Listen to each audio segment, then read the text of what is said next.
ഹരേ രാമ രാമ രാമ ഹരേ ഹരേ, ഹരേ കൃഷ്ണ കൃഷ്ണ കൃഷ്ണ ഹരേ ഹരേ. കൃഷ്ണായ വാസുദേവായ ദേവകീനന്ദനായ ച നന്ദഗോപകുമാരായ ഗോവിന്ദായ നമോ നമ. എല്ലാ സജ്ജനങ്ങൾക്കും നമസ്കാരം.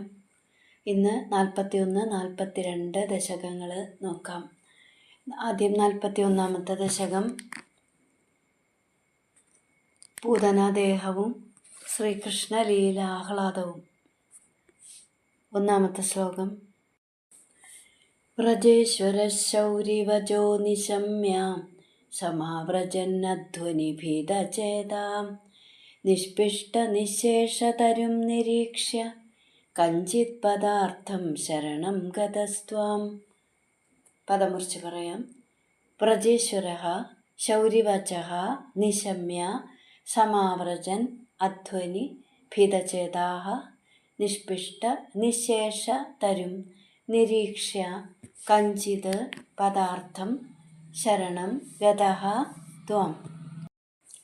ശൗരിവചഃ നിശമ്യ, വസുദേവർ പറഞ്ഞത് കേട്ടിട്ട്, വ്രജേശ്വരഃ നന്ദഗോപര്, ഭീതചേതാഃ സമാവ്രജൻ ഭയന്ന മനസ്സോടെ തിരിച്ചു വരുന്ന വഴിക്ക്, നിഷ്പിഷ്ട നിശേഷ തരും മരങ്ങളെയെല്ലാം തട്ടി വീഴ്ത്തിയ കഞ്ചിത് പദാർത്ഥം നിരീക്ഷ്യ ഒരു വസ്തുവിനെ കണ്ടിട്ട്, ത്വാം ശരണം ഗതഃ അങ്ങയെ ശരണം പ്രാപിച്ചു. അപ്പോൾ അമ്പാടിയിലും മധുരാപുരിയിലുമൊക്കെ ചില ദുർനിമിത്തങ്ങൾ കാണുന്നുണ്ട്. അതുകൊണ്ട് പെട്ടെന്ന് തിരിച്ചു പോയിക്കോളൂ എന്ന് വസുദേവർ പറഞ്ഞത് കേട്ടപ്പോൾ നന്ദഗോപരുടെ മനസ്സിൽ നല്ല ഭയം ഉണ്ടായി. ആ ഭയന്ന മനസ്സോട് കൂടിയിട്ട് ഗോകുലത്തിലേക്ക് പോകുന്ന വഴിയിൽ മരങ്ങളെയെല്ലാം തട്ടി വീഴ്ത്തി തവിടുപുടയാക്കിയ ശരീരം, ആ ഒരു പദാർത്ഥം എന്ന് പറഞ്ഞാൽ ആ പൂതനയുടെ ശരീരത്തെ കണ്ടിട്ട് ആപത്തൊന്നും ഉണ്ടാകല്ലേ എന്ന് നന്ദഗോപർ ഭഗവാനോട് പ്രാർത്ഥിക്കുകയാണ്. ഇനി 2ാമത്തെ ശ്ലോകം. നിശമ്യ ഗോപീവചനാദുദന്തം സർവേഭി ഗോപാ ഭയവിസ്മയാന്ധാം ത്വത്പാദിതം ഘോരപിശാച ദേഹം ദേഹുർവിദൂരേത കുഠാരകൃത്തം. പദമുറിച്ച് പറയാം. നിശമ്യ ഗോപീവചനാത് ഉദന്തം സർവേ അഭി ഗോപാ ഭയവിസ്മയാന്താഃ ത്വത് പാദിതം ഘോര പിശാച ദേഹം ദേഹുഃ വിദൂരേ അധ കുഠാരകൃത്തം. സർവേ അഭി ഗോപാഹ എല്ലാ ഗോപന്മാരും ഗോപീവചനാത് ഉദന്തം ഗോപികമാരുടെ വാക്കുകളെ നിശമ്യ കേട്ടിട്ട്, ഭയവിസ്മയ അന്താഹ ഭയം കൊണ്ടും അത്ഭുതം കൊണ്ടും അന്ധന്മാരായിട്ട് എന്ന് പറഞ്ഞാൽ ഭയം കൊണ്ടും വിസ്മയം കൊണ്ടും അന്തം വിട്ടു പോയിട്ട്, ത്വത് പാതിതം അങ്ങ് കൊന്നു വീഴ്ത്തിയ ഘോര പിശാചദേഹം ഭയങ്കരമായ പിശാചി ശരീരത്തെ, അധ കുഠാരകൃത്തം പിന്നീട് മഴുകൊണ്ട് വെട്ടിമുറിച്ച്, വിദൂരെ ദേഹുഹു അകലെ കൊണ്ടുപോയിട്ട് ദഹിപ്പിച്ചു. ഗോകുലത്തിൽ ഈ കാര്യങ്ങളൊക്കെ നടന്ന ഉടനെ കംസന് കരം കൊടുക്കാൻ പോയിരുന്ന നന്ദൻ മുതലായ ഗോപന്മാരെ ഗോകുലത്തിലെത്തിയപ്പോൾ പൂതനയുടെ ശരീരം കണ്ടിട്ട് അത്ഭുതപ്പെടുകയാണ്. അങ്ങനെ ഗോപീവചനാദുദന്തം ഗോപികമാരിൽ നിന്ന് അവിടെ നടന്ന കാര്യങ്ങളെല്ലാം അറിഞ്ഞപ്പോൾ ഭയം കൊണ്ടും അത്ഭുതം കൊണ്ടും വസുദേവർ പറഞ്ഞ ആ വാക്കുകൾ ഓർത്തിട്ട്, വസുദേവർ പറഞ്ഞതുപോലെ തന്നെ ഇവിടെ അശുഭങ്ങൾ സംഭവിച്ചുവല്ലോ, ഇങ്ങനെയുള്ള അശുഭങ്ങൾ സംഭവിച്ചുവല്ലോ എന്ന് ഓർത്തിട്ട്, അതുപോലെ തന്നെ ഈ ശിശു രക്ഷപ്പെടുകയും ചെയ്തല്ലോ, ഇങ്ങനെയൊക്കെ സംഭവിച്ചാലും കുഞ്ഞിന് യാതൊരു പൊറല് പോലും ഏറ്റിട്ടില്ലല്ലോ എന്ന് ആലോചിച്ചിട്ട് ഭയവും ഒപ്പം അത്ഭുതവും ഉണ്ടായി എന്നാണ്. പിന്നീട് ഗോപന്മാർ പൂതനയുടെ ആ ശരീരം വളരെ വലിയ ശരീരമാണ്. അപ്പോൾ അതുകൊണ്ട് തന്നെ ആ ശവശരീരത്തെ ഒരു കോടാലി കൊണ്ട് വെട്ടിമുറിച്ച് വളരെ ദൂരെ കൊണ്ടുപോയിട്ട് ദഹിപ്പിച്ചു. ഇനി 3ാമത്തെ ശ്ലോകം. തുത്പീതപൂതസ്തന തച്ഛരീരാത് സമുച്ചലന്നുച്ചതരോ ഹി ധൂമഃ ശങ്കാമദാദാഗരവക്കിമേഷ കിം ചാന്തനോ ഗൗൽഗുലവോധവേദി. പദം മുറിച്ച് പറയാം. ത്വത് പീത പൂത സ്തനഃ തത് ശരീരാത് സമുച്ചലൻ ഉച്ചതരഃ ഹി ധൂമഃ ശങ്കാം അദാത് ആഗരവഃ കിം ഏഷ കിം ചാന്ദനഃ ഗൗൽഗുലവഃ അഥവ ഇതി.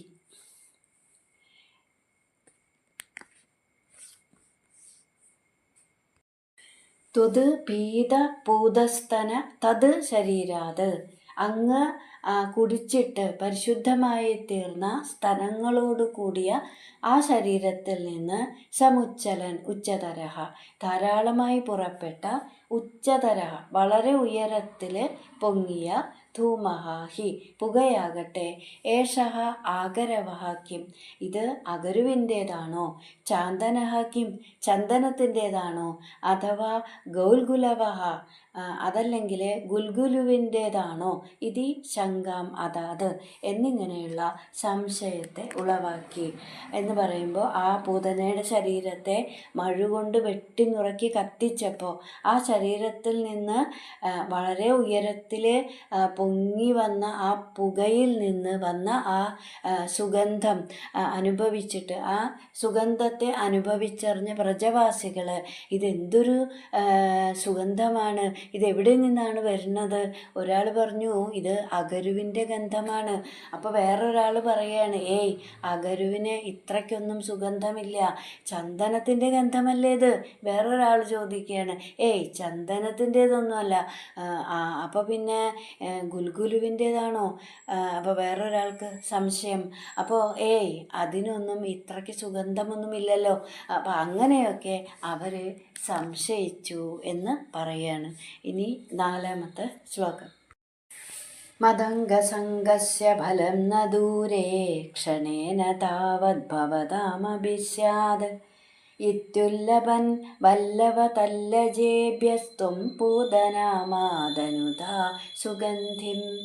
പദമുറിച്ച് പറയാം. മത് അംഗസംഗസ്യ ഫലം ന ദൂരേ ക്ഷണേന താവത് ഭവതാം അപി സ്യാത് ഇതി ഉല്ലഭൻ വല്ലവ തല്ലജേഭ്യഃ ത്വം പൂതനാം ആദനുതാഃ സുഗന്ധിം. മത് അംഗസംഗസ്യ ഫലം ന ദൂരേ എൻ്റെ അംഗസംഗം അതിൻ്റെ ഫലം ന ദൂരേ ദൂരെയല്ല ഭവതാം അഭി നിങ്ങൾക്കും ക്ഷണേന പെട്ടെന്ന് തന്നെ താവത് സ്യാത് അത് സിദ്ധിക്കും. ഇതി വല്ലവ തല്ലജേഭ്യഃ എന്നിങ്ങനെ യോഗ്യന്മാരായ ഗോപന്മാരോട് ഉല്ലഭൻ ഉറക്കെ പറയുന്നത് പോലെ ത്വം പൂതനാം സുഗന്ധിം ആദനുതാഃ അങ്ങ് പൂതനയെ സുഗന്ധമുള്ളവളാക്കി തീർത്തു. മത് അംഗസംഗസ്യ ഫലം ന ദൂരെ എൻ്റെ ശരീരവുമായിട്ട് ഏതെങ്കിലും വിധത്തിൽ സമ്പർക്കമുണ്ടാവുകയാണെങ്കിൽ അതിൻ്റെ ഫലം ദൂരെയല്ല, വളരെ വളരെ അടുത്ത് തന്നെയാണ്. കൃഷ്ണനായി അവതരിച്ചിരിക്കുന്ന എന്നോട് നിങ്ങൾക്ക് ബന്ധം ഉണ്ടാകുമ്പോൾ എൻ്റെ ശരീരത്തിൽ ഒന്ന് സ്പർശിക്കാൻ സാധിക്കുമ്പോൾ അതിൻ്റെ ഫലം ദൂരെയല്ല, കുറേ കാലം കഴിഞ്ഞിട്ടൊന്നുമല്ല, ഇവിടെ വെച്ച് ഇപ്പോൾ തന്നെ അതിൻ്റെ ഫലം ഉണ്ടാകും എന്നിങ്ങനെ ഗോപന്മാരോട് ഭഗവാൻ ഉച്ചത്തിൽ വിളിച്ചു പറയുന്നുണ്ടോ എന്ന് തോന്നും വിധത്തിൽ ഭഗവാനുമായി സമ്പർക്കമുണ്ടായ പാപിയായ ആ പൂതനയെ ഭഗവാൻ സൗരഭ്യമുള്ളവളാക്കി തീർത്തു, പുണ്യവതിയാക്കി തീർത്തു. അപ്പം ഇവിടെ പരിശുദ്ധി ഒട്ടും തന്നെ ഇല്ലാത്ത ആ പൂതനയെ പുണ്യവതിയാക്കി തീർത്തതുപോലെ ഭഗവാനുമായിട്ട് ഏതെങ്കിലും വിധത്തിൽ ഒരു സമ്പർക്കമുണ്ടായാൽ അപ്പോൾ അവരുടെ ആ പാപങ്ങളൊക്കെ മാറി അവരുടെ മനസ്സ് നിർമ്മലമാക്കും, അല്ലെങ്കിൽ അവരുടെ മനസ്സ് പരിശുദ്ധമാകും എന്നിവിടെ ഗോപന്മാരോട്. അപ്പോൾ ഗോപന്മാരുമായിട്ട് സമ്പർക്കമുണ്ടാകുമ്പോൾ എന്ന് പറയുമ്പോൾ എൻ്റെ ശരീരത്തിൽ ഒന്ന് സ്പർശിച്ചാൽ അല്ലെങ്കിൽ എന്നോട് നിങ്ങൾക്ക് ഏതെങ്കിലുമൊക്കെ തരത്തിൽ എന്താ പറയുക ബന്ധമുണ്ടായാൽ ഇതുപോലെ ആ പൂതനയെ പോലെ എല്ലാ പാപങ്ങളും തീർന്ന് പരിശുദ്ധരാകും എന്ന് ആ ഗോപന്മാരോട് വിളിച്ചു പറയുന്നത് പോലെ മേൽപ്പത്തൂരിന് തോന്നി എന്ന് പറയാണ്. അപ്പം എന്താ പറയുക, ഹരിനാമ കീർത്തനത്തിൽ എഴുത്തച്ഛൻ പറയുന്നത് പോലെ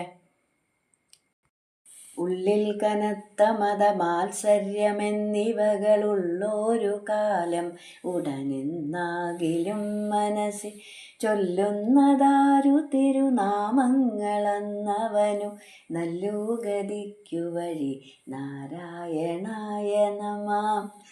ഇനി 5-ാമത്തെ ശ്ലോകം. ചിത്രം പിശാച്യാനഹതകുമാരശ്ചിത്രം പുരൈവാകതിശൗരിണേദം ഇതി പ്രശംസൻ കില ഗോപലോകോ ഭവന്മുഖാലോകരസേന്യമാംക്ഷീത്. പദമുറിച്ച് പറയാം. ചിത്രം പിശാച്യ ന ഹതഃ കുമാരഃ ചിത്രം പുരാ ഏവ കഥി ശൗരിണാ ഇദം ഇതി പ്രശംസൻ കില ഗോപലോകഃ ഭവന്മുഖ ആലോകരസേ ന്യമാംക്ഷീത്. ചിത്രം അദ്ഭുതം. കുമാരഃ പിശാച്യ ന ഹതഃ കുമാരൻ പിശാചിനാൽ കൊല്ലപ്പെട്ടിട്ടില്ല. ചിത്രം ആശ്ചര്യം. ശൗരിണ ഇദം പുരാ ഏവ അഗതി വസുദേവര് ഇത് മുൻപേ തന്നെ പറഞ്ഞിട്ടുണ്ടല്ലോ. ഇതി പ്രശംസൻ എന്ന് പ്രശംസിച്ചുകൊണ്ട് ഗോപലോക എല്ലാ ഗോപന്മാരും ഭവത് മുഖ ആലോക രസെ അങ്ങയുടെ മുഖം നോക്കി രസിക്കുന്നതിൽ ന്യമാംക്ഷീത് കില മുഴുകിപ്പോയല്ലോ. അപ്പോൾ ആ രാക്ഷസി കുഞ്ഞിനെ ഒന്നും ചെയ്തില്ലല്ലോ, അത്ഭുതം തന്നെ. അത് വസുദേവര് നേരത്തെ തന്നെ പറഞ്ഞിട്ടുണ്ടല്ലോ എന്നിങ്ങനെ ഭഗവാനെ ഗുരുവായൂരപ്പ അങ്ങയെ നോക്കി പ്രശംസിച്ചുകൊണ്ട് ഗോപന്മാരെല്ലാവരും ഒരുപോലെ ആശ്ചര്യപ്പെട്ടുകൊണ്ട് അങ്ങയുടെ ആ മുഖ സൗന്ദര്യത്തിൽ ന്യമാംക്ഷീത് കില മുഴുകിപ്പോയല്ലോ എന്ന് പറയാണ്. ഇനി 6-ാമത്തെ ശ്ലോകം. ദിനേ ദിനേധ പ്രതിവൃദ്ധലക്ഷ്മീരക്ഷീണമാംഗല്യശതോ വ്രജോയം ഭവന്നിവാസാദൈ വാസുദേവ പ്രമോദസാന്ദ്രപരിതോ വിരേചേ. പദമുറിച്ച് പറയാം. ദിനേ അഥ പ്രതിവൃദ്ധലക്ഷ്മീഃ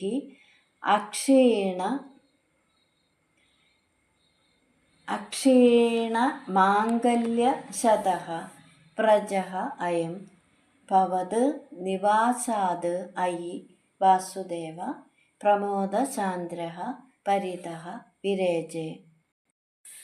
അയി വാസുദേവ, അല്ലയോ വാസുദേവ, ഭവത് നിവാസാത് അങ്ങയുടെ സാന്നിധ്യം കൊണ്ട്, അഥ അതിനുശേഷം, അയം വ്രജഃ ആ അമ്പാടി, ദിനേ പ്രതിവൃദ്ധ ലക്ഷ്മീഹി ദിനം തോറും മേൽക്കുമേൽ വർദ്ധിച്ചു വരുന്ന ലക്ഷ്മീഹി ഐശ്വര്യത്തോടു കൂടിയതും, അക്ഷീണ മാംഗല്യ ശതഃ ഊനം തട്ടാത്ത ക്ഷയിക്കാത്ത നിരവധി മംഗള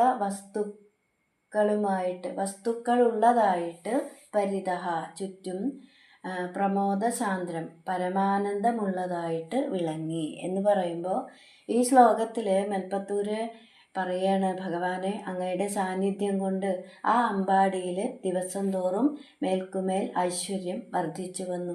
സർവജനങ്ങളും പരസ്പരം ആനന്ദിപ്പിച്ചും കൊണ്ട് ക്ഷയിക്കാത്ത നിരവധി മംഗളവസ്തുക്കൾ കൊണ്ട് നിറഞ്ഞതും ആയിത്തീർന്നു.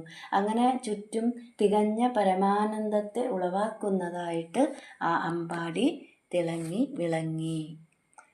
ഇനി 7-ാമത്തെ ശ്ലോകം. ഗൃഹേഷു തേ കോമളരൂപഹാസമിധഃ കഥാസങ്കുലിതാകമന്യ വൃത്തേഷു കൃത്യേഷു ഭവന്നിരീക്ഷാ സമാഗതാഃ പ്രത്യഹമത്യനന്ദൻ. പദമുറിച്ച് പറയാം. ഗൃഹേഷു തേ കോമളരൂപഹാസമിധഃ കഥാസങ്കുലിതാഃ കൃത്യേഷു വൃത്തേഷു ഭവത് നിരീക്ഷ സമാഗതാഃ. ഗുരുവായൂരപ്പ, അതിസുന്ദരികളായ ഗോപസ്ത്രീകൾ അങ്ങയുടെ അതിമനോഹരമായ ആകൃതിയെക്കുറിച്ചും മനം കവരുന്ന അവിടുത്തെ പുഞ്ചിരിയെക്കുറിച്ചുമൊക്കെ പരസ്പരം സംസാരിക്കാൻ തിരക്ക് കൂട്ടിക്കൊണ്ട് ഓരോ ദിവസവും ഗൃഹജോലിയെല്ലാം പെട്ടെന്ന് തീർത്തിട്ട് അങ്ങയെ കാണാൻ ഓടിയെത്തും. അങ്ങനെ ആ ഗോപികമാർ എല്ലാ ദിവസവും അധികരിച്ച ആനന്ദത്തെ അനുഭവിച്ചു കൊണ്ടിരുന്നു. അടുത്തത് 8ാമത്തെ ശ്ലോകം. അഹോ കുമാരോ മയി ദത്തദൃഷ്ടി സ്മിതം കൃതം മാം പ്രതിവത്സകേന ഏഹേഹി മാമിത്യുപസാര്യ പാണി ത്വയീശ കിം കിം ന കൃതം വധൂഭിഃ. പദമുറിച്ച് പറയാം. അഹോ കുമാരഃ മയി ദത്തദൃഷ്ടിഃ സ്മിതം കൃതം മാം പ്രതി വത്സകേന ഏഹി ഏഹി മാം ഇതി ഉപസാര്യ പാണി ത്വയി ഈശ കിം കിം ന കൃതം വധൂഭിഃ. അഹോ കുമാരഃ മയി ദത്തദൃഷ്ടിഃ. അഹോ ആ കുമാരൻ എന്നിൽ തന്നെ ദൃഷ്ടി വെച്ചിരിക്കുകയാണ്. വത്സകേന മാം പ്രതി സ്മിതം കൃതം. നോക്കൂ, കുഞ്ഞ് എന്നെ നോക്കി ചിരിക്കുന്നു. മാം ഏഹി എൻ്റെ അടുത്ത് വരൂ, എൻ്റെ അടുത്ത് വരൂ. ഇതി പാണി ഉപസാര്യ എന്നിങ്ങനെ കൈകൾ നീട്ടിക്കൊണ്ട് ഈശ ഗുരുവായൂരപ്പ ത്വയി വധൂഭി അങ്ങയിലെ ഗോപസ്ത്രീകൾ കിം കിം ന കൃതം എന്തൊക്കെ ചെയ്തില്ല. അപ്പോൾ നന്ദഗോപരുടെ ഗൃഹത്തിൽ എന്ത് വിശേഷം ഉണ്ടായാലും വ്രജവാസികൾക്കെല്ലാം അത് ഉത്സവമാണ്. നന്ദഗോപർക്ക് ഉണ്ണി ജനിച്ചു എന്നറിഞ്ഞപ്പോൾ ഗോപികോപന്മാരെല്ലാവരും അവിടേക്ക് ഓടിയെത്താണ്. ഗോപികമാർക്ക് ഓരോരുത്തർക്കും തോന്നുന്നത് ഭഗവാൻ എന്നെയാണ് നോക്കുന്നത് എന്നാണ്. അപ്പോൾ ഒരാൾ പറയാണ്, അഹോ കുമാരഹ മയി ദത്തദൃഷ്ടി. അയ്യോ, ദേ കുമാരൻ എന്നെയാണ് നോക്കണത്. വത്സകേന മാം പ്രതി സ്മിതം കൃതം. നോക്കൂ, കുഞ്ഞിത എന്നെ നോക്കി ചിരിക്കുന്നു. ഏഹി ഏഹി മാമേഹി വരൂ എൻ്റെ അടുത്ത് വരൂ എന്ന് പറഞ്ഞിട്ട് എല്ലാവരും കുഞ്ഞിനെ ഒന്നെടുക്കാൻ മോഹിച്ച് കൈ നീട്ടാണ്. ഇവിടെ മേൽപ്പത്തൂർ പറയാണ്, ത്വയി വധൂഭിഹി കിം കിം ന കൃതം. ഭഗവാനെ അവിടുത്തെ കണ്ടിട്ട് ഗോപികമാരെ എന്തൊക്കെയാണ് ചെയ്യാത്തത്, ന കൃതം ചെയ്യാത്തത്. അപ്പോൾ ചെയ്യാൻ ഇനിയൊന്നും ബാക്കിയില്ല എന്ന് അർത്ഥം. ഗോപ്യശ്ചാകർണ്യമുദിത യശോദായ സുതോദ്ഭവം ആത്മാനം ഭൂഷയാം ചക്രുർ വസ്ത്രാകൽപാഞ്ജനാദിഭി. ഭാഗവതം. യശോദയ്ക്ക് പുത്രൻ ജനിച്ചിരിക്കുന്നു എന്ന് കേട്ടപ്പോൾ ഗോപികമാർ ആദ്യം സ്വയം അലങ്കരിക്കുകയാണ്. കണ്ണെഴുതി, പൊട്ടുതൊട്ട്, തലയിൽ മുടിയിൽ മുല്ലപ്പൂവൊക്കെ ചൂടി, വിശേഷ വസ്ത്രാഭരണങ്ങളൊക്കെ ധരിച്ച്, സ്വർണം, രത്നം, പട്ട്, നാളികേരം, ഉണക്കലരി, ചന്ദനം എന്നിങ്ങനെയുള്ള മംഗള പദാർത്ഥങ്ങളൊക്കെ കയ്യിലെടുത്തുകൊണ്ട് അങ്ങനെ ആ കുഞ്ഞിനെ കാണാൻ ഓടി വരികയാണ്. അങ്ങനെ ഓടി വന്നിട്ട് കുഞ്ഞിനെ അവർ മാറി മാറി കയ്യിലെടുത്ത് ആനന്ദിക്കുകയാണ്. ആ സമയത്ത് ഗോപാഃ പരസ്പരം ഹൃഷ്ട ദധി ക്ഷീരഘൃതാംബുഭി ആസിഞ്ചന്തോ വിലിംബന്തോ നവനീതൈശ്ച ചിക്ഷിഭു. ഭാഗവതം. ഗോപന്മാരെ അധികരിച്ച സന്തോഷം കൊണ്ട് കാണുന്നവരെയൊക്കെ തൈര്, പാല്, നെയ്യ് എന്നിവ കൊണ്ടൊക്കെ അഭിഷേകം ചെയ്യുകയാണ്. അവരുടെ ഒക്കെ ദേഹത്ത് വെണ്ണ തേച്ച് പിടിപ്പിക്കുകയാണ്. അതുപോലെ തൈര് നിറച്ച പാത്രങ്ങൾ മേൽപോട്ട് എറിഞ്ഞിട്ട് അത് മേൽപോട്ട് എറിഞ്ഞുടക്കുകയാണ്. അപ്പോൾ ഗോപന്മാർ ഇങ്ങനെയൊക്കെയാണ് സന്തോഷം പ്രകടിപ്പിക്കുന്നത്. അപ്പോൾ ഇവിടെ മേൽപ്പത്തൂർ പറയാണ്, എൻ്റെ ഗുരുവായൂരപ്പ സന്തോഷം കൊണ്ട്, ആനന്ദം കൊണ്ട്, ആഹ്ലാദം കൊണ്ട് അവർ എന്തൊക്കെയാണ് ഇനി ചെയ്യാത്തത്. ഇനി 9ാമത്തെ ശ്ലോകം. ഭവദ്വപുസ്പർശന കൗതുകേന കരാത്കരം ഗോപവധൂജനേന നീതസ്ത്വമാതാമ്രസരോജമാല വ്യാലംബിലോലംബതുലാമലാസി. പദമുറിച്ച് പറയാം. ഭവത് വപുഃ സ്പർശന കൗതുകേന കരാത് കരം ഗോപവധൂജനേന നീതഃ ത്വം ആതാമ്ര സരോജമാല വ്യാലംബി ലോലംബതുലാം അലാസീഹി. ഭവത് വപുസ്പർശന കൗതുകേന അങ്ങയുടെ പൂമേനിയുടെ സ്പർശന കൗതുകം കൊണ്ട് ഗോപവധൂജനേന കരാത് കരം, ഗോപസ്ത്രീകളാൽ കരാത് കരം, കൈകളിൽ നിന്ന് കൈകളിലേക്ക്, നീതഹ ത്വം നയിക്കപ്പെട്ട അവിടുന്ന്, ആദാമ്ര സരോജമാല വ്യാലംബി ലോലാംബതുലാം ലോലംബതുലാം അലാസിഹി. തുലാം എന്ന് പറഞ്ഞാൽ തുല്യതയെ, ലോലംബൻ എന്ന് പറഞ്ഞ വണ്ട്. അപ്പോൾ ലോലംബതുലാം അലാസിഹി എന്ന് പറഞ്ഞാൽ വണ്ടിൻ്റെ തുല്യതയെ, വണ്ടിനെ പോലെ, ആതാമ്രം നല്ലതുപോലെ ചുവന്ന, താമ്രം എന്ന് പറഞ്ഞാൽ ചുവന്ന, സരോജമാലാം താമര നിരകൾ, വ്യാലംബി ആശ്രയിക്കുന്ന. അപ്പോൾ ഇവിടെ ഇളം ചുവപ്പാർന്ന താമര ഇതളുകളിലെ മാറി മാറി പറന്നണയുന്ന ഒരു വണ്ടിൻ്റെ സാദൃശ്യത്തെ അലാസിഹി കൈക്കൊണ്ടു. ഇവിടെ മേൽപ്പത്തൂർ ഭഗവാനെ ഒരു വണ്ടിനോട് ഉപമിക്കുകയാണ്. ഒരു ഗോപികയുടെ കയ്യിൽ നിന്ന് വേറൊരു ഗോപികയുടെ കയ്യിലേക്ക്, ആ ഗോപികയുടെ കയ്യിൽ നിന്ന് വേറൊരു ഗോപികയുടെ കയ്യിലേക്ക്, അങ്ങനെ മാറി മാറി കടന്നു പോകുന്ന ഉണ്ണിക്കണ്ണൻ വണ്ടുകൾ എങ്ങനെയാണോ ചുവന്ന താമര ഇതളുകളിൽ മാറി മാറി വന്നിരിക്കുന്നത്, അതുപോലെ ഭഗവാൻ ഒരു വണ്ടിനെ പോലെ ഗോപികമാരുടെ കരങ്ങളിൽ നിന്ന് കരങ്ങളിലേക്ക് മാറി മാറി പോയിക്കൊണ്ടിരുന്നു എന്ന് പറയാണ്. വരുന്ന ഗോപാലനിതംബിനീതാം കരം പകർന്നാശു വിളങ്ങി കൃഷ്ണൻ, വിരിഞ്ഞ പുഷ്പങ്ങളിലങ്ങുമിങ്ങും വിരഞ്ഞു മണ്ടുന്നൊരു വണ്ടുപോലെ. ഇനി 10ാമത്തെ ശ്ലോകം. നിപായയന്തി സ്തനമംഗകം ത്വാം വിലോകയന്തി വദനം ഹസന്തി, ദശാം യശോദാ കഥമാം ന ഭേജേ സതാദൃശ പാഹി ഹരേ ഗതാൻമാം. പദം മുറിച്ച് പറയാം. നിപായയന്തി സ്തനം അംഗകം ത്വാം വിലോകയന്തി വദനം ഹസന്തി, ദശാം യശോദ കഥമാം ന ഭേജേ സ താദൃശഃ പാഹി ഹരേ ഗതാത് മാം. ത്വാം അംഗകം സ്തനം നിപായയന്തി, അങ്ങയെ മടിയിൽ കിടത്തിയിട്ട് മുലപ്പാൽ തരുമ്പോൾ, വദനം വിലോകയന്തി മുഖത്ത് നോക്കി, ഹസന്തി പുഞ്ചിരിക്കുന്ന, യശോദ കഥമാം ദശാം യശോദ ഏതവസ്ഥയെയാണ് ന ഭേജേ പ്രാപിക്കാതിരുന്നിട്ടുള്ളത്, ഹരേ താദൃശഃ സഹ ഗുരുവായൂരപ്പ അപ്രകാരമുള്ള അവിടുന്ന്, ഗതാത് മാം പാഹി രോഗങ്ങളിൽ നിന്ന് എന്നെ രക്ഷിക്കണേ.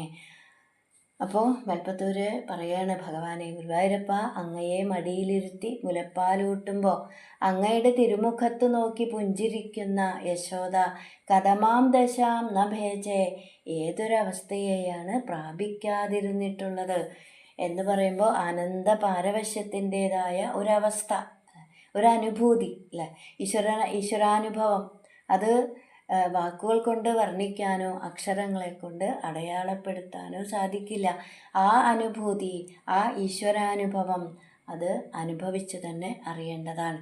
അപ്പോൾ അപ്രകാരമുള്ള ഗുരുവായൂരപ്പ ഈ രോഗത്തിൽ നിന്ന് എന്നെ രക്ഷിക്കണേ എന്ന കവിയുടെ പ്രാർത്ഥനയോടെ 41ാമത്തെ ദശകം ഉപസംഹരിക്കുകയാണ്. അടുത്തത് 42ാമത്തെ ദശകം, ശകടാസുരവധം. 1ാമത്തെ ശ്ലോകം. കഥാഭിജന്മർക്ഷദിനേ തവ പ്രഭോ നിമന്ത്രിതജ്ഞാതിവധൂ മഹീസുരാ, മഹാനസസ്ത്വാം സവിധേ നിധായ സാ മഹാനസാദൗ വവൃതേ വ്രജേശ്വരി. പദം മുറിച്ച് പറയാം. കഥാഭി ജന്മർക്ഷദിനേ തവ പ്രഭോ നിമന്ത്രിത ജ്ഞാതി വധൂ മഹീസുരാ, മഹാനസഃ ത്വാം സവിധേ നിധായ സാ മഹാനസ ആദൗ വവൃതേ വ്രജേശ്വരി. ഹേ പ്രഭോ, തവ കഥാഭിജന്മക്ഷതിനെ ഗുരുവായൂരപ്പ അങ്ങയുടെ ഏതോ ഒരു പിറന്നാളിന്, നിമന്ത്രിതജ്ഞാതിവധൂ മഹീസുരാഹ ക്ഷണിച്ചു വരുത്തിയ സ്ത്രീകളും പുരുഷന്മാരുമായ അനേകം ബന്ധുജനങ്ങളും ഒപ്പം മഹീസുരാഹ ബ്രാഹ്മണരും വന്നു ചേർന്നപ്പോൾ ആ വ്രജേശ്വരി, വ്രജത്തിൻ്റെ ഈശ്വരി, നായിക, ഗോകുലനായികയായ ആ യശോദ ത്വാം അങ്ങയെ മഹാനസഹ സവിധേനിതായ, മഹാനസഹ വലിയ വണ്ടി, ഒരു വലിയ വണ്ടിയുടെ അടുത്ത് കിടത്തിയിട്ട് മഹാനസ ആദോ, മഹാനസ അടുക്കള മുതലായ, മഹാനസ ആദൗ വവൃത്തെ അടുക്കള ജോലി മുതലായ എന്ന് പറയുമ്പോൾ അടുക്കള ജോലി മാത്രമല്ല മറ്റ് പല ജോലികളിലും വവൃത്തെ മുഴുകി. ഭഗവാന്റെ ഒരു ജന്മദിനത്തിൻ്റെ അന്ന് കഥാചിതൗത്ഥാനിക കൗതുകാപ്ലുതേ ജന്മക്ഷയോഗെ എന്ന് ഭാഗവതം, 3 മാസം തികയുന്ന ജന്മനക്ഷത്ര ദിവസത്തിലെ ആ ഒരു കുട്ടി ജനിച്ച് ആദ്യമായിട്ട് കമിഴാൻ തുടങ്ങുന്ന ആ ദിവസം എന്ന് ഭാഗവതം. അപ്പോൾ ക്ഷണമനുസരിച്ച് വന്നു ചേർന്ന സ്ത്രീകളും പുരുഷന്മാരുമായിട്ട് അവിടെ അനേകം ബന്ധുജനങ്ങൾ അവിടെ വന്നിട്ടുണ്ടായിരുന്നു. അതുപോലെ തന്നെ പൂജാതി കർമ്മങ്ങളൊക്കെ ചെയ്യാനായിട്ട് ബ്രാഹ്മണരും വന്നിട്ടുണ്ട്. അപ്പോൾ ഈ സമയത്ത് യശോദയ്ക്കാണെങ്കിൽ അടുക്കളയിലും മറ്റുമായിട്ട് ധാരാളം ജോലികളുണ്ട്. അപ്പോൾ ജോലികൾ എന്ന് പറയുമ്പോൾ ഒരു വിശേഷ ദിവസമാണ്. അപ്പോൾ ധാരാളം ആളുകളെ ക്ഷണിച്ചിട്ടുണ്ട്. അവരെയൊക്കെ സ്വീകരിക്കണം, സൽക്കരിക്കണം, അവർക്ക് വേണ്ടതൊക്കെ കൊടുക്കണം, ഒരുക്കി കൊടുക്കണം. അതുപോലെ അടുക്കളയിൽ ധാരാളം ജോലികൾ, പാചകമൊക്കെ ഭംഗിയായിട്ട് നടക്കുന്നുണ്ടോ എന്ന് നോക്കണം. അതുപോലെ തന്നെ പൂജ അധിക കാര്യങ്ങളൊക്കെ ചെയ്യാനായിട്ട് ബ്രാഹ്മണർ എത്തിയിട്ടുണ്ട്. അപ്പോൾ അവർക്ക് പൂജയ്ക്ക് വേണ്ട ദ്രവ്യങ്ങളൊക്കെ ഒരുക്കി കൊടുക്കണം. അങ്ങനെ യശോദയ്ക്ക് ധാരാളം ജോലികളുണ്ടായിരുന്നു. അപ്പം അങ്ങനെ യശോദ കൃഷ്ണനെ ഒരു വലിയ വണ്ടിയുടെ അടുത്ത് കിടത്തിയിട്ട് ഗൃഹകാര്യങ്ങൾ ഓരോന്നായിട്ട് ചെയ്യാൻ തുടങ്ങി എന്ന് പറയുകയാണ്. ഇനി 2ാമത്തെ ശ്ലോകം. തതോ ഭവത്രാണ നിയുക്ത ബാലക പ്രഭീതി സംഗ്രന്ഥന ശങ്കുലാരവൈ വിമിശ്രമശ്രാവിഭവ സമീപത പരിസ്ഫുടദാരുചടച്ചടാരവ. പദം മുറിച്ച് പറയാം. തതഃ ഭവത് ത്രാണ നിയുക്ത ബാലക പ്രഭീതി സംക്രന്ദന സങ്കുല ആരവൈഹി വിമിശ്രം അശ്രാവി ഭവത് സമീപതഃ പരിസ്ഫുടത് ദാരു ചടച്ചടാരവ. തതഃ ഭവത് ത്രാണ നിയുക്ത ബാലക. ആ സമയത്ത് ഗുരുവായൂരപ്പ അങ്ങയെ നോക്കാനായിട്ട് ഏൽപ്പിച്ചിരുന്ന കുട്ടികളുടെ എന്ന് പറയുമ്പോൾ യശോദ ജോലികളൊക്കെ ചെയ്യാൻ തുടങ്ങുന്നതിന് മുമ്പ് ആ കുഞ്ഞിനെ ആ വണ്ടിയുടെ അടുത്ത് കിടത്തിയിട്ട് അവിടെ കുറച്ച് കുട്ടികളുണ്ടായിരുന്നു. അപ്പോൾ അവരോട് പറഞ്ഞിട്ടാണ് പോയത്, കുട്ടിയെ ഒന്ന് ശ്രദ്ധിക്കണം, ഞാനിപ്പോൾ വരാം എന്ന് പറഞ്ഞ് കുറച്ച് കുട്ടികളെ പറഞ്ഞ് ഏൽപ്പിച്ചിട്ടാണ് പോണത്. അപ്പം അങ്ങനെ യശോദ പോയിട്ട് ആ ജോലിയൊക്കെ അങ്ങനെ ചെയ്തുകൊണ്ടിരിക്കുന്ന സമയത്ത് പ്രഭീതി സംക്രന്ദന സങ്കുല ആരവൈഹി, ഭീതി കലർന്ന നിലവിളികളോടൊപ്പം തന്നെ വിമിശ്രം ഇടകലർന്ന്, അപ്പോൾ ആ കുട്ടികളുടെ ഭീതി കലർന്ന നിലവിളികളും അതോടൊപ്പം തന്നെ പരിസ്ഫുടത് ദാരു ചടച്ചട ആരവ, മരക്കഷ്ണങ്ങൾ പൊട്ടിച്ചിതറുന്ന ചടപട എന്ന ശബ്ദവും, ആരവം എന്ന് പറഞ്ഞ ശബ്ദം. ഭവസമീപത അങ്ങയുടെ അടുത്ത് നിന്ന് എന്ന് പറഞ്ഞ ഭഗവാനെ കിടത്തിയിരുന്നതിൻ്റെ അടുത്ത് തന്നെ ആ ഒരു ശബ്ദവും, കുട്ടികൾ കരയുന്ന ശബ്ദവും അതോടൊപ്പം തന്നെ എന്തൊക്കെയോ ചിതറുന്ന ശബ്ദവും അശ്രാവി കേട്ടു. ഇനി 3ാമത്തെ ശ്ലോകം. തതസ്തദാകർണന സംഭ്രമശ്രമ പ്രകമ്പിവക്ഷോജഭരാവ്രജാംഗനാം ഭവന്തമന്തർദൃശു സമന്തതോ വിനിഷ്പദാരുണദാരുമധ്യകം. പദമുറിച്ച് പറയാം. തതഃ തത് ആകർണന സംഭ്രമ ശ്രമ പ്രകമ്പി വക്ഷോജഭര വ്രജാംഗനാഃ ഭവന്തം അന്തർദദൃശു സമന്തതഃ വിനിഷ്പദത് ദാരുണ ദാരു മധ്യകം. തതഃ തത് ആകർണന സംഭ്രമശ്രമ. അപ്പോൾ ആ കോലാഹലം കേട്ട് പരിഭ്രമിച്ച് പ്രകമ്പി കുലുങ്ങുന്ന പക്ഷോജഭരാഹ വ്രജാംഗനാഹ കുജഭാരത്തോടു കൂടിയ ഗോപസ്ത്രീകൾ അന്തഃ ഉള്ളിൽ സമന്തത ചുറ്റും വിനിഷ്പതത് പതിക്കുന്ന വന്നു വീഴുന്ന ദാരുണ ദാരു മധ്യകം കനത്ത മരച്ചേളുകളുടെ ഇടയ്ക്ക് ഭവന്തം ദദൃശു അങ്ങയെ കണ്ടു. അപ്പോൾ ഇവിടെ കുറേ കുട്ടികളുടെ കരച്ചിലും അതോടൊപ്പം തന്നെ എന്തൊക്കെയോ പൊട്ടിച്ചിതറുന്ന ശബ്ദങ്ങൾ കേട്ടപ്പോൾ ഗോപികമാർ പരിഭ്രമിച്ച് ഓടി വരികയാണ്. പ്രകമ്പി വക്ഷോജഭരാഹ കുലുങ്ങുന്ന കുജഭാരത്തോടുകൂടിയ പ്രജാങ്കനമാർ എന്ന് പറയുമ്പോൾ ഗോപികമാർ ആ കരച്ചിലും ആ ശബ്ദമൊക്കെ കേട്ട് പരിഭ്രമിച്ച് ഓടി കിതച്ച് വരികയാണ്. അപ്പം അങ്ങനെ ഓടിയെത്തിയപ്പോൾ അവർ കാണുന്നത് കുറേ മരക്കഷ്ണങ്ങളുടെ നടുക്ക് യാതൊരു പോറലും ഏൽക്കാതെ കിടക്കുന്ന ഭഗവാനെയാണ്. ഇനി 4-ാമത്തെ ശ്ലോകം. ശിശോരഹോ കിം കിമഭൂതിതി ദ്രുതം പ്രധാവ്യനന്ദഃ പശുപാശ്ച ഭൂസുരാः ഭവന്തമാലോക്യ യശോദയാ ധൃതം സമാശ്വസന്നശ്രുജലാർദ്രലോചനാः. പദം മുറിച്ച് പറയാം. ശിശോഹോ അഹോ കിം കിം അഭൂത് ഇതി ധൃതം പ്രധാവ്യ നന്ദഃ പശുപാഃ ച ഭൂസുരാः ഭവന്തം ആലോക്യ യശോദയാ ധൃതം സമാശ്വസൻ അശ്രുജല ആർദ്രലോചനാः. അഹോ ശിശോഹോ കിം കിം അഭൂത്, അയ്യയ്യോ കുഞ്ഞിന് എന്തു പറ്റി, കിം കിം അഭൂത് ഇതി ദ്രുതം പ്രധാവ്യ എന്ന് പറഞ്ഞ് പെട്ടെന്ന് ഓടിയെത്തിയ നന്ദഗോപരും ഗോപന്മാരും ബ്രാഹ്മണനും. നന്ദഃ ബ്രാഹ്മണരും, നന്ദഃ പശുപാഃ ഭൂസുരാः ച. നന്ദഗോപരും ഗോപന്മാരും ബ്രാഹ്മണരും യശോദയാ ധൃതം ഭവന്തമാലോക്യ യശോദയാൽ ധരിച്ചിരിക്കുന്ന അങ്ങയെ കണ്ടിട്ട് അശ്രുജല ആർദ്രലോചനാഃ കണ്ണുനീർ കൊണ്ട് നനഞ്ഞ കണ്ണുകളോടെ സമാശ്വസൻ ആശ്വസിച്ചു. അപ്പോൾ നന്ദവ്രജത്തിൽ എപ്പോഴും ഇതുപോലെ എന്തെങ്കിലുമൊക്കെ സംഭവിക്കുമ്പോൾ അവിടെ ആദ്യം ഓടിയെത്തുന്നത് ഗോപസ്ത്രീകളാണ്. ഇപ്പോൾ പൂതനാമോക്ഷത്തിൽ നമ്മൾ കണ്ടതാണല്ലേ, പൂതനയുടെ ആ വലിയ ശരീരത്തിൽ ചവിട്ടിക്കയറി ഭഗവാനെ എടുത്തു കൊണ്ടുവരുന്നത് ആ ഗോപികമാരാണ്. പിന്നീടാണ് ബാക്കി എല്ലാവരും എത്തുന്നത്. ഇവിടെയും അങ്ങനെ ശബ്ദം കേട്ടപ്പോൾ ഓടിക്കിതച്ച് വന്ന് നോക്കിയപ്പോൾ കുട്ടിക്ക് ഒന്നും സംഭവിച്ചിട്ടില്ല എന്ന് അറിഞ്ഞപ്പോൾ ആശ്വാസത്തോടെ അങ്ങനെ ഇരിക്കുമ്പോഴാണ് നന്ദഗോപരും അതുപോലെ ക്ഷണിച്ചു വരുത്തിയ അതിഥികളുമൊക്കെ അങ്ങോട്ട് വരുന്നത്. ശിശോഹോ കിമഭൂത്, കുട്ടിക്ക് എന്തു പറ്റി എന്ന് ചോദിച്ചുകൊണ്ടാണ് അവർ വേഗത്തിൽ അങ്ങനെ ഓടി വരികയാണ്. അപ്പോൾ അങ്ങനെ വേഗത്തിൽ ഓടി വന്നപ്പോൾ അവർ കാണുന്നത് എന്താണ്? യശോദ കണ്ണനെ മടിയിൽ വെച്ച് ഇരിക്കുന്നതാണ്. അപ്പോൾ ഇവിടെ മേൽപ്പത്തൂര് പറയാണ്, കുഞ്ഞിന് ഒന്നും സംഭവിച്ചില്ല എന്നറിഞ്ഞപ്പോൾ ആശ്വാസം കൊണ്ട് അവരുടെ എല്ലാവരുടെയും കണ്ണുകൾ ആർദ്രമായി. ഇനി 5-ാമത്തെ ശ്ലോകം.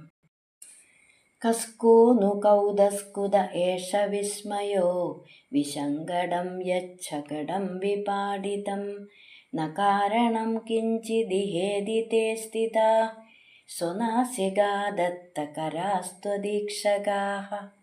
പദം മുറിച്ച് പറയാം.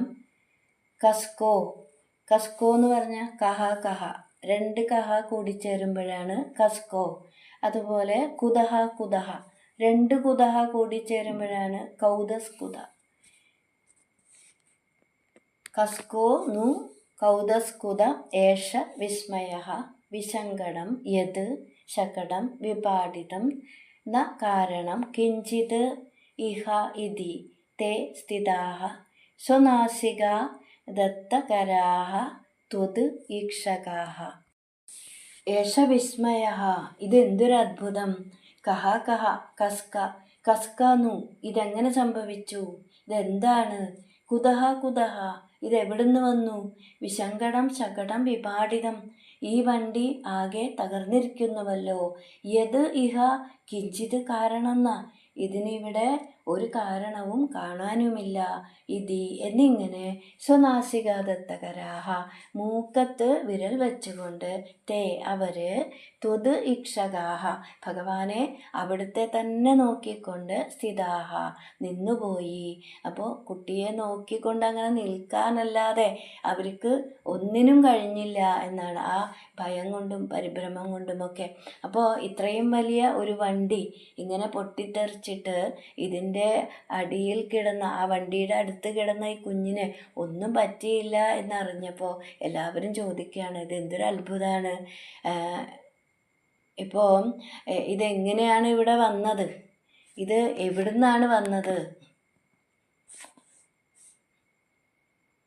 ഈ വണ്ടി ഇപ്പം എവിടുന്ന് വന്നു, ഇതെങ്ങനെയാണ് ഇവിടെ വന്നത് എന്നൊക്കെ ഇതിനു മുമ്പ് ഇവിടെ കണ്ടിട്ടില്ലല്ലോ എന്നൊക്കെ പറയുമ്പോൾ എന്താ പറയുക, യശോദ കുഞ്ഞിനെ അവിടെ കൊണ്ട് കിടത്തുമ്പോൾ ആ വണ്ടി അവിടെ ഉണ്ടായിരുന്നില്ല എന്ന് വേണം അനുമാനിക്കാൻ. കാരണം ഒന്നാമത് ഒരു അമ്മ ഒരു കുഞ്ഞിനെ കുളിപ്പിച്ച് ഒരു വണ്ടിയുടെ അടുത്തൊന്നും കൊണ്ട് കിടത്തില്ല. അപ്പോൾ യശോദ കുഞ്ഞിനെ അവിടെ കൊണ്ടുവന്ന് കിടത്തുന്ന സമയത്ത് ആ വണ്ടി ഒരു പക്ഷെ അവിടെ ഉണ്ടായിരിക്കില്ല. അപ്പോൾ ഈ ശകടാസുരൻ പിന്നീടായിരിക്കും ആ വണ്ടിയുടെ രൂപത്തിൽ അവിടെ വന്ന് നിന്നത്.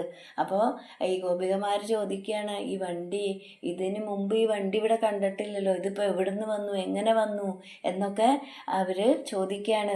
അത് മാത്രമല്ല വിശങ്കടം ശകടം വിപാടിതം, ഇതിപ്പോൾ എങ്ങനെ പൊട്ടിത്തെറിച്ചത്, കിഞ്ചിത് കാരണം എന്നാ, ഒരു കാരണവും കാണാനില്ല.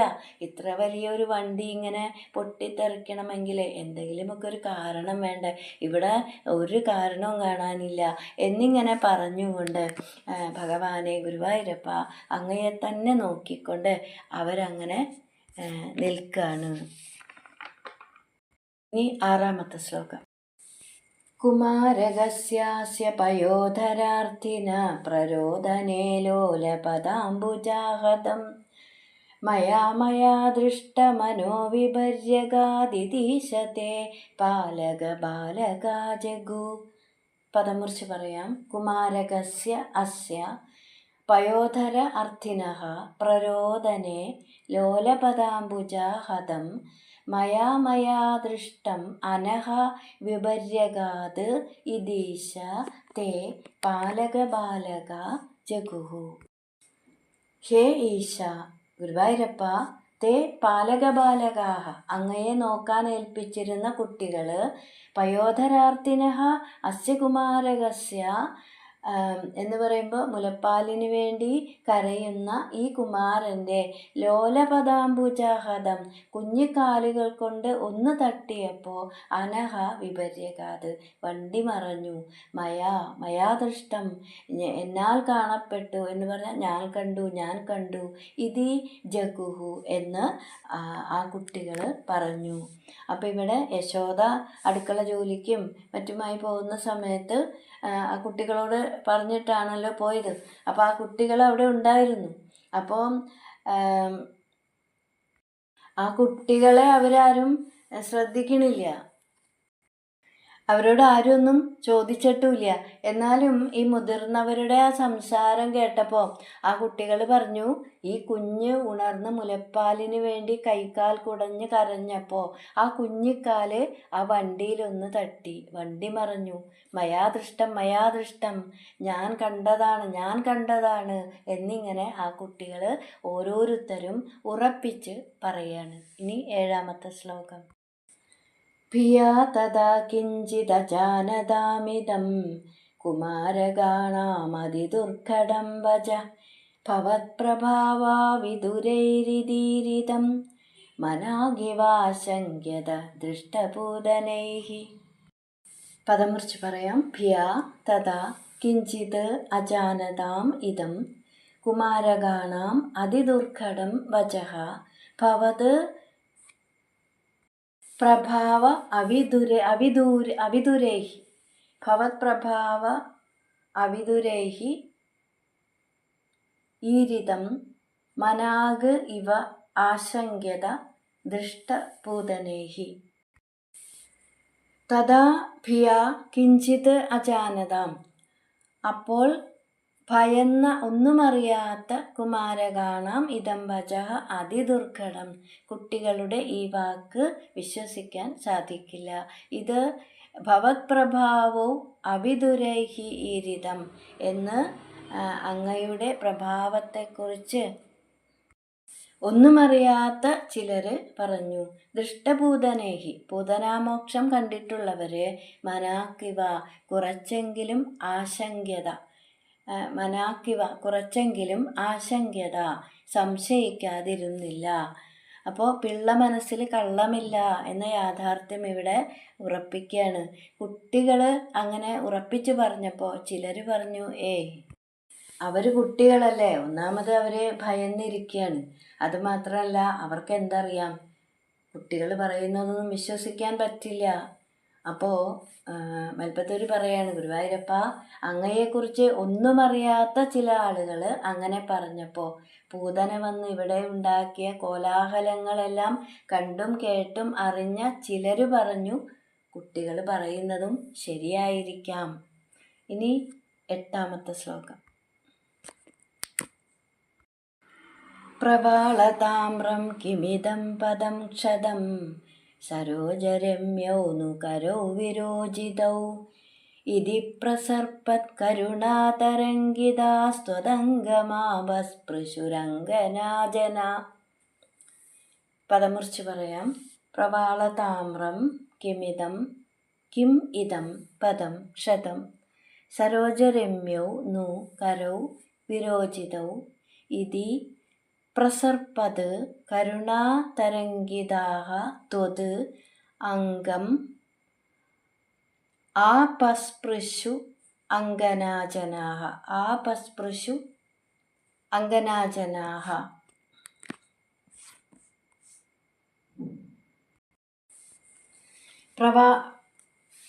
പ്രവാളതാമ്രം ഇദം പദം കിം ക്ഷതം.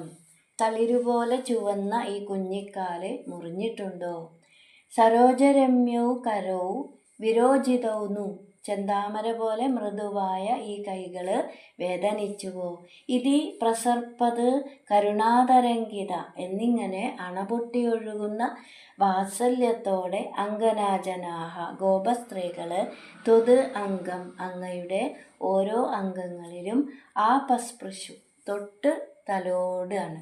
അപ്പം ഇവിടെ വ്രജവാസികൾ അവിടെ നടന്ന ആ സംഭവങ്ങളെക്കുറിച്ചൊക്കെ അങ്ങനെ സംസാരിച്ചുകൊണ്ട് അതിനെക്കുറിച്ചൊക്കെ ചർച്ച ചെയ്തുകൊണ്ടിരിക്കുന്ന സമയത്ത് ഈ ഗോപികമാർ എന്താണ് ചെയ്തുകൊണ്ടിരുന്നത് എന്നാണ് ഈ ശ്ലോകത്തിൽ മൽപ്പത്തൂർ പറയണത്. അപ്പോൾ ഗോപികമാർ ആ സമയത്ത് ഭഗവാന്റെ അടുത്ത് വന്നിട്ട് ഭഗവാനെ അങ്ങനെ തൊട്ട് തലോടാണ്. അവർ നോക്കുകയാണ്, കാല്, കൈ, അതുപോലെ വിരലുകൾ, നഖങ്ങൾ. അപ്പോൾ ഈ ഭഗവാന് എന്തെങ്കിലുമൊക്കെ പറ്റിയിട്ടുണ്ടോ എന്ന് അവരെങ്ങനെ നോക്കുകയാണ്. അപ്പോൾ ഈ കാല് പ്രവാളതാമ്രം ഇദം പദം ക്ഷതം കിം, ഈ തളിരുപോലെ തുടുത്തിരിക്കുന്ന ഈ കുഞ്ഞിക്കാല് മുറിഞ്ഞിട്ടുണ്ടോ? അതുപോലെ തന്നെ സരോജരമ്യൗ കരൗ വിരോചിതൗ, താമര ഇതൾ പോലെയുള്ള ഈ കുഞ്ഞു കൈകൾ വേദനിച്ചുവോ? അപ്പോൾ മുറിഞ്ഞിട്ടുണ്ടോ എന്ന് നോക്കാനായിട്ട് ആ കുഞ്ഞു കാലുകൊണ്ട് ഒന്ന് തട്ടിയപ്പോൾ ഇത്രയും വലിയ ഒരു വണ്ടി ഇങ്ങനെ തെറിക്കണമെങ്കിൽ പൊട്ടിച്ചെതറണമെങ്കിൽ അത് ചെറിയൊരു തട്ടൊന്നും ആവില്ല, നല്ല തട്ട് തന്നെ കൊടുത്തിട്ടുണ്ടായിരിക്കും. അപ്പോൾ ഗോപികമാർ നോക്കുകയാണ്, കാലെവിടെയെങ്കിലും മുറിഞ്ഞിട്ടുണ്ടോ, അതുപോലെ തന്നെ കൈകൾ വേദനിക്കുന്നുണ്ടോ.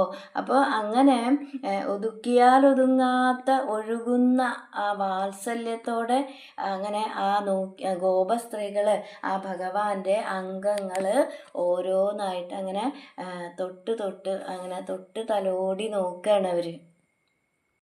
അപ്പോൾ ഭഗവാനെ അങ്ങനെ തഴുകി തലോടാനുള്ള അവസരം ഭഗവാൻ തന്നെ അവർക്ക് കൊടുത്തൊക്കെയാണ്. അപ്പോൾ ഭഗവാനെ സേവിക്കണമെങ്കിലും ഭഗവാന്റെ അനുഗ്രഹം തന്നെ വേണം. ഭഗവാന്റെ അനുവാദമില്ലാതെ അതല്ലെങ്കിൽ ഭഗവാന്റെ അനുഗ്രഹമില്ലാതെ ഭഗവാനെ സേവിക്കാനൊന്നും സാധിക്കില്ല. ഇനി 9ാമത്തെ ശ്ലോകം. അയേ സുതം ദേഹി ജഗത്പദേ കൃപാതരംഗപാദാത് പരിപാദമദ്യമേ ഇതി സ്മ സംഗൃഹ്യ പിതാ ത്വദംഗകം മുഹുർമുഹുശ്ലിഷ്യതി ജാതകണ്ഡക. പദം മുറിച്ച് പറയാം. അയേ സുതം ദേഹി ജഗത്പദേഃ കൃപാതരംഗപാദാത് പരിപാദം അദ്യ മേ ഇതി സ്മ സംഗൃഹ്യ പിതാ ത്വത് അംഗകം മുഹുഹു മുഹുഹു ശ്ലിഷ്യതി ജാതകണ്ഡകഃ. അയേ ജഗത്പദേഃ കൃപാതരംഗപാദാത്. ഏയ് ഭഗവാന്റെ നിലയ്ക്കാത്ത കാരുണ്യം കൊണ്ട് അദ്യ പരിപാദം ഇന്ന് രക്ഷപ്പെട്ട സുതം മേ ദേഹി എൻ്റെ കുഞ്ഞിനെ ഇങ്ങ് തരൂ എന്ന് പറഞ്ഞിട്ട് പിതാവായ നന്ദഗോപരെ സംഗൃഹ്യ പിടിച്ചു വാങ്ങിയിട്ട് ത്വത് അംഗകം അങ്ങയുടെ പൂമേനിയിലെ ജാതകണ്ഡകഃ രോമാഞ്ചത്തോടു കൂടിയിട്ട് മുഹുഹു മുഹുഹു സൃഷ്യതി സ്മ വീണ്ടും വീണ്ടും ആശ്ലേഷിച്ചു.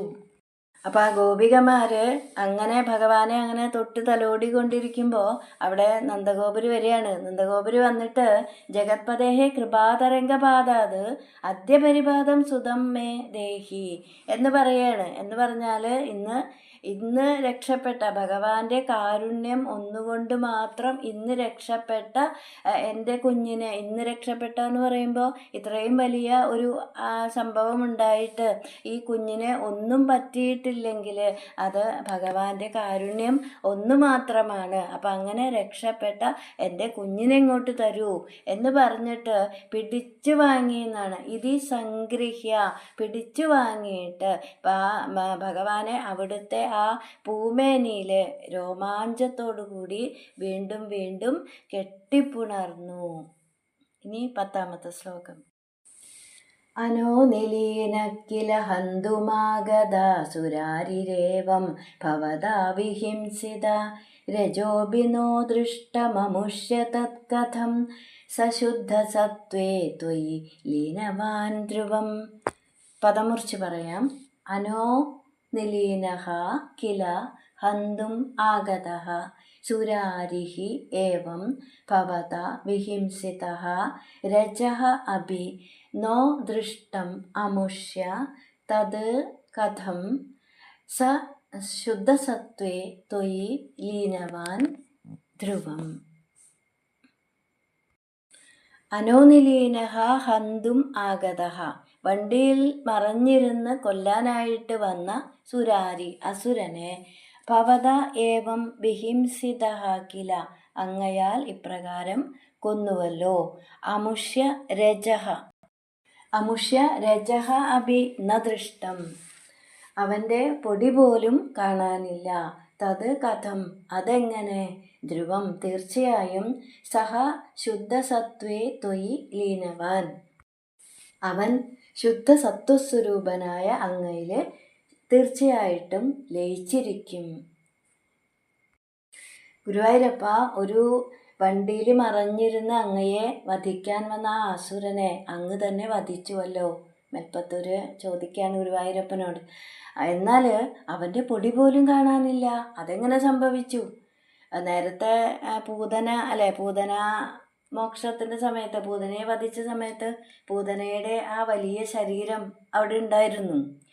ഇവിടെ ആ അസുരൻ്റെ പൊടി പോലും കാണാനില്ല. അപ്പം മേൽപ്പത്തൂർ ചോദിക്കുകയാണ്, ഭഗവാൻ ഇതെങ്ങനെ സംഭവിച്ചു? എന്നിട്ട് മേൽപ്പത്തൂര് തന്നെ പറയുകയാണ്, എനിക്കറിയാം, രജോ ഗുണപ്രധാനിയായ ആ അസുരൻ സത്വഗുണപ്രധാനിയായ അങ്ങയിൽ ലയിച്ചിട്ടുണ്ടായിരിക്കും. അപ്പോൾ ഇവിടെ രജസ് എന്ന് പറയുമ്പോൾ രണ്ടർത്ഥമുണ്ട്. രജോ ഗുണം എന്നും അർത്ഥമുണ്ട്, പൊടി എന്നും അർത്ഥമുണ്ട്. അപ്പോൾ ഭഗവാന്റെ ആ പാദം ഒന്ന് സ്പർശിച്ചപ്പോൾ തന്നെ ആ അസുരൻ്റെ രജോ ഗുണങ്ങളെല്ലാം പോയിട്ടുണ്ടായിരിക്കും. അപ്പോൾ ആ അസുരൻ അതുകൊണ്ട് തന്നെ ഉടലോടെ തന്നെ ശുദ്ധ സത്വസ്വരൂപനായ ഭഗവാനെ അങ്ങയിൽ വിലയം പ്രാപിച്ചിട്ടുണ്ടായിരിക്കും എന്ന് മേൽപ്പത്തൂര് പറയാണ്. അടുത്തത് 11ാമത്തെ ശ്ലോകം. പ്രപൂജിതൈസ്തത്ര തതോ ദ്വിജാതിഭിർവിശേഷതോ ലംഭിതമംഗളാശിഷ വ്രജം നിജൈർബാല്യരസൈർവിമോഹയൻ മരുത്പുരാധീശ രുചാം ജഹീഹി മേ. പദമുറിച്ച് പറയാം. പ്രപൂജിതൈഃ തത്ര തതഃ ദ്വിജാതിഭിഃ വിശേഷതഃ ലംഘിത മംഗള ആശിഷ വ്രജം നിജൈഃ ബാല്യരസൈഃ വിമോഹയൻ മരുത്പുരാധീശ രുചാം ജഹീഹി മേ. തതഃ തത്ര, ഹേ മരുത്പുരാധീശ.